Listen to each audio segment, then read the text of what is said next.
ഗുരുദേവന്റെ ആദർശങ്ങൾ നടപ്പാക്കാൻ ബാധ്യതപ്പെട്ടവർ തെറ്റു ചെയ്താൽ അതിനെ എതിർക്കുമെന്ന് പിണറായി വിജയൻ. അതിന് തങ്ങളെ ശത്രുക്കളായി ആക്ഷേപിച്ചിട്ട് കാര്യമില്ലെന്നും പിണറായി പറഞ്ഞു. ഗുരുദേവ ദർശനങ്ങൾ നടപ്പിലാക്കുകയാണ് വേണ്ടതെന്നും അദ്ദേഹം പറഞ്ഞു. CPIM പള്ളുരുത്തിയിൽ സംഘടിപ്പിച്ച സെമിനാർ ഉദ്ഘാടനം ചെയ്യുകയായിരുന്നു പിണറായി.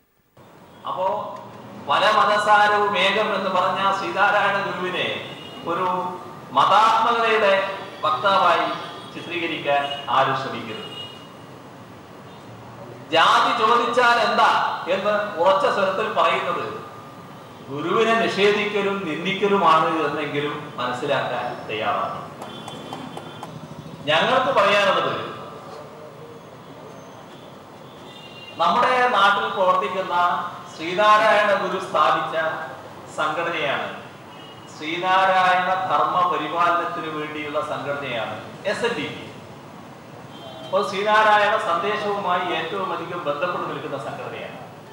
അതുകൊണ്ട് ഞങ്ങൾ പറയുകയാണ്, ഗുരു സന്ദേശം ശരിയായ രീതിയിൽ മുൻപോട്ട് കൊണ്ടുപോകുന്നത് കമ്മ്യൂണിസ്റ്റുകാരാണ് എന്ന തിരിച്ചറിവ് SNDPക്ക് ഉണ്ടാകണം.